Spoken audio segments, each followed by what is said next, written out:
Bienvenue dans Poker Builder.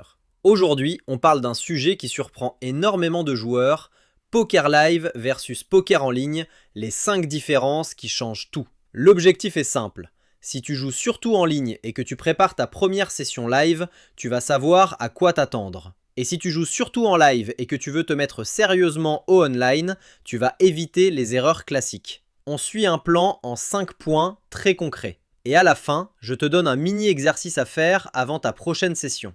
Différence numéro 1, la vitesse de jeu. En live, on tourne souvent autour de 25 à 30 mains par heure. En ligne, sur une seule table, tu es plutôt entre 60 et 80 mains par heure, parfois plus selon le format. Et si tu multitables, tu peux facilement faire des centaines de mains par heure. Conséquence directe, en live, tu vas jouer beaucoup moins de coups. Ça paraît évident, mais psychologiquement, c'est un choc. En ligne, tu peux attendre une bonne main parce que ça va vite. En live, si tu attends trop, tu peux passer 1 heure sans jouer une main intéressante, et c'est là que beaucoup de joueurs se mettent à forcer. Le piège typique, c'est de se dire « je m'ennuie, je dois jouer ». Non, en live, la patience fait partie du jeu. A l'inverse, si tu viens du live et que tu passes en ligne, tu risques d'être débordé. Trop de décisions, trop vite. Tu cliques trop rapidement, tu rates des infos, tu tiltes plus facilement. Conseil simple, en live, accepte le rythme et utilise le temps pour observer.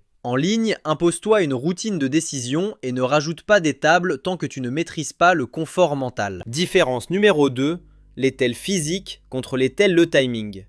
En live, tu as accès à des informations qu'on n'a pas en ligne. La posture, le regard, la respiration, les mains qui tremblent, la façon de manipuler les jetons. Mais attention, on fantasme beaucoup les tells. Le but n'est pas de jouer au mentalisme. Le but, c'est surtout de repérer des incohérences et des habitudes. Exemple concret. Si un joueur mise en regardant fixement le board et en évitant ton regard, ce n'est pas forcément un signe de faiblesse ou de force, mais ça peut être son comportement standard. Un joueur qui parle beaucoup d'un coup et cherche à te convaincre est parfois en bluff, parfois en value. Ce qui compte, c'est le pattern. Est-ce qu'il fait ça tout le temps ou seulement sur certains types de mains? En ligne, ces tells physiques n'existent pas. Par contre, tu as des tells de timing, un snap call, un long tank, un check instantané, une mise après réflexion. Là aussi, prudence. Le timing dépend du joueur, de son multitable, de sa connexion, de ses habitudes. Mais sur certaines limites, c'est très utile. Conseil pour le live, observe surtout quand tu n'es pas dans le coup. Qui regarde ses cartes combien de temps? Qui annonce vite ses actions? Qui compte ses jetons avant de miser? Conseil pour le online, note les timings extrêmes et répétés. Un seul timing ne veut rien dire. Une répétition, ça devient une info. Différence numéro 3, des tailles de mise différentes. En ligne, tu vas souvent rencontrer des sizings plus standards parce que les joueurs ont été influencés par des contenus stratégiques et parce que les interfaces facilitent certains montants. En live, beaucoup de joueurs misent plus gros et surtout plus irrégulièrement. Tu vas voir des ouvertures à 5 blindes, des 3 bêtes énormes, des mises flop très grosses pour protéger ou au contraire des mises minuscules. Ça change tout parce que tes codes changent, tes ranges adverses changent et tes décisions deviennent plus exploitantes. Exemple, en live, un gros sizing peut être très souvent une main forte chez certains profils et chez d'autres, c'est juste leur façon de jouer pour faire payer. Ton job, c'est d'identifier rapidement le profil. Le piège, quand on vient du online, c'est de vouloir absolument appliquer des sizings théoriques sans s'adapter. En live, l'adaptation prime. Tu peux tout à fait value bet plus cher si les gens payent trop.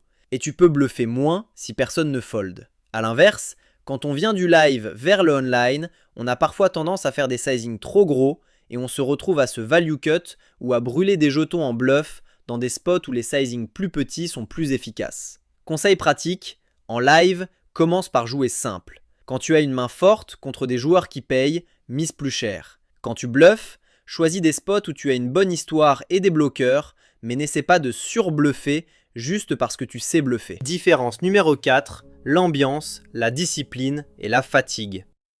Le live, c'est social. Il y a du bruit, des discussions, des serveurs, des pauses, parfois de l'alcool et souvent des distractions. En ligne, tu peux être chez toi, dans un environnement contrôlé, ou au contraire être distrait par le téléphone, des vidéos, plusieurs écrans. Mais ce n'est pas la même fatigue.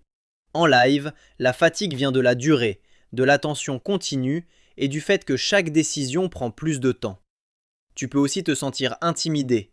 La table, les jetons, le regard des autres, la peur de faire une erreur visible.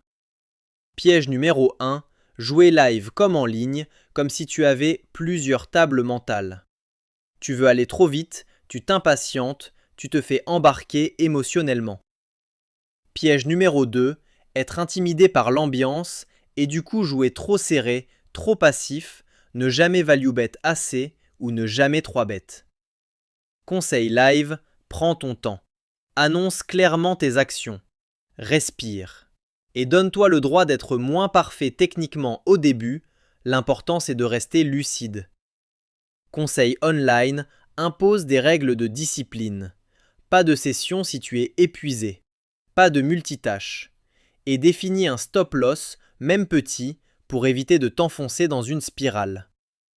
Différence numéro 5, le rake et la structure. On en parle moins, mais ça impacte énormément la rentabilité. En live, le rake est souvent plus élevé et parfois plafonné différemment. Il peut aussi y avoir des frais annexes ou une structure de prélèvement plus agressive sur les petites limites. Résultat, certains styles petit pot gagnent moins bien en live si le rake mange trop la value. Et il faut être plus attentif à la sélection de parties et au choix de la limite. En tournoi, les structures diffèrent aussi.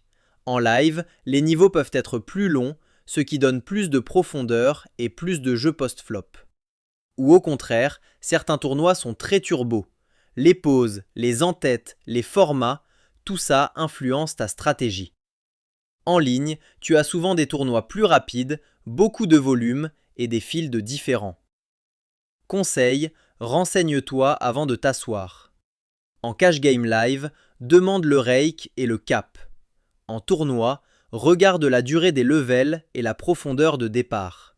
Ce sont des détails qui changent ton plan de jeu. Avant de conclure, un rappel des 2 grands pièges à éviter. 1. Jouer live comme en ligne en cherchant à compenser le manque de volume par des décisions trop agressives ou trop fréquentes. 2. Être intimidé en live et laisser l'ambiance décider à ta place. Le bon état d'esprit, c'est en live, tu observes, tu t'adaptes et tu profites des erreurs adverses. En ligne, tu structures ton jeu, tu joues plus de mains et tu travailles la discipline.